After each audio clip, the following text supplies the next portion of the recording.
Savukārt, pienācis laiks atbildēt uz jūsu jautājumiem. Jau iepriekšējā raidījumā solījām, ka turpināsim tēmu par apdrošināšanām.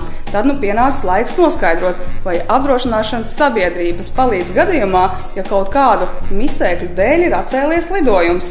Ja ir šāds risks polisē un ir tiešām aizkavējies lidojums vai tehniskiem iemeslu dēļ, vai neparedzētu sliktu laika apstākļu dēļ, apdrošinātājs sedz izdevumus. Netiek maksāta kompensācija par faktu, ka ir aizkavējies lidojums, bet tiek atlīdzināti neparedzētie papildu izdevumi, kas rodas lidojuma aizkavēšanās dēļ. Tātad papildus tam, ka dažādu kļūmju gadījumā arī pašai aviosabiedrībai būtu jāparūpējas par savu klientu nogādāšanu plānotajā mērķī, vēl viens garants ir apdrošināšanas polise, bet te arī sākas lielais bet, un apdrošināšanas eksperts iepriekš sacītais galvenais atslēgas vārds ir riski polisē. Te arī pirmais moments, kam būtu jāpievērš uzmanība. Visām pamata polisēm parasti lidojuma un bagāžas aizkavēšanās nav iekļauta. Lidojuma apdrošināšana ir pakete. Ja ir lidojums paredzēts vai tranzīts, es iesaku vienmēr pirkt tādu paketi, kur būtu gan lidojuma aizkavēšanās, gan nokavēts tranzīts, gan bagāžas aizkavēšanās nozaudēšana. Tātad pāris latu vērta polise visticamāk lidojuma aizkavēšanās gadījumos nepalīdzēs, taču kā ir ar lidojuma aizkavēšanās vai atcelšanās iemesliem? Vai visos gadījumos visas polises darbosies?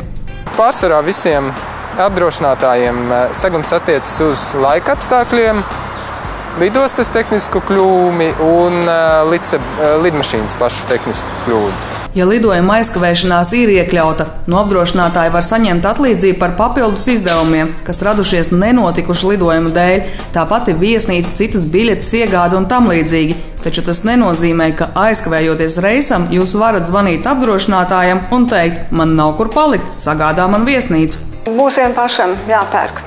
Būs vien pašam jāmeklē iespēja, kā nokļūt tālāk ar kādu satiksmes līdzekli, jāpērk atsevišķa biļete, pašam jāmēģina viņu mainīt, iegādātā biļete, un pie apdrošinātāja tikai pēc tam post faktum. Tātad tikai ar biļeti, bez santīm kabatā, uz ārzemēm nevajadzētu doties un ir jāieplāno arī iespējamie neparedzētie tēriņi. Bet kā ir gadījumos, kad paredzēts tālāks lidojums ar pārsēšanos un pirmā reisa aizkavēšanās dēļ tiek nokavēts otrais? Te ir divas tās lielākās atšķirības. Vai tā ir viena un tā pati aviokompānija, kas nodrošina arī tranzītu lidojumu, vai tie ir divi dažādi reisi vai divi dažādi transporta veidi.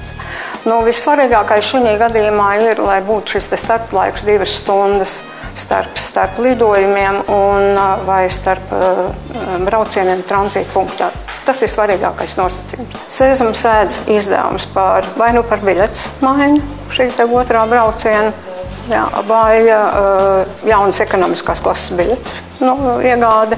Un, ja šī aizkavēšanās tranzīta punktā ir lielāka, nedaudz garāka, tad Sēzam apmaksā arī viesnīcas izdevums gala punktā, kur ir rezervēta bijusi viesnīca.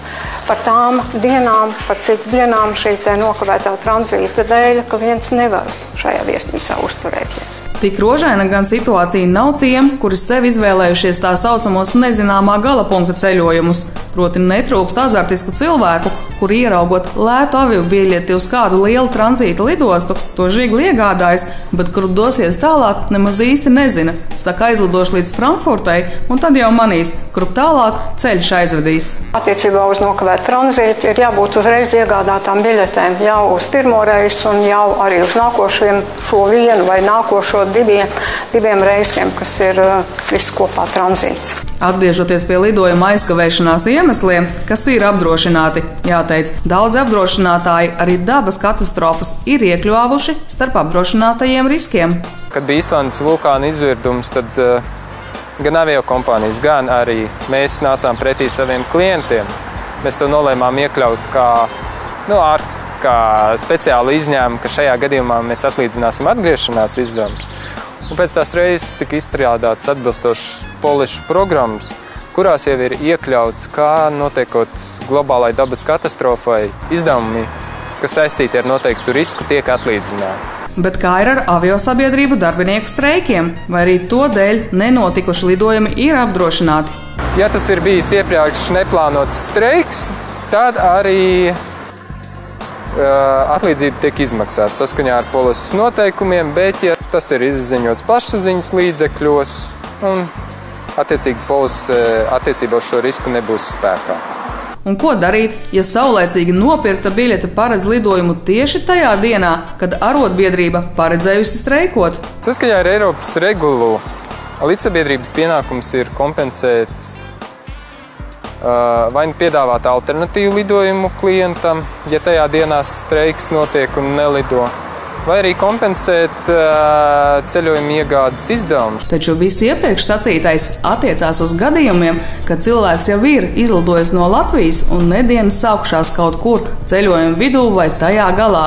Vai ir kāda polise, kas palīdzēs arī gadījumā, ja klients pats vienkārši aizguļas, iekļūst korķī vai citās ķibelēs un lidmašīnu nokavē? Seizama apdrošināšana ir tāds risks arī iekšā vienā programmā, ja ir nokavēta ierašanās izlidošanas vietā. Ir kā princips tas pats, bet šeit ir jābūt vai satiksmes negadījumam, ja, teiksim, satiksmes līdzeklis sabiedriskais, ar ko brauc uz lidostu, viņš ir salūzis, vai noticis kriminālu raksturu uzbrukums pa ceļam uz lidostu. Tikai tādā gada, bet aizgulēšanās gan nē. Tā pēc visa iepriekš dzirdētā divi galvenie secinājumi. Pirmkārt, iegādājoties apdrošināšanas polisi, vajadzētu tomēr sev piespiest izlasīt, kas tajā līgumā ir rakstīts. Otrkārt, ja notiek kaut kādas aizķeršanās, jāsazinās gan ar aviosabiedrību, gan apdrošināšanas kompāniju. Kopīgiem spēkiem noteikti labvēlīgs risinājums tiks panākts.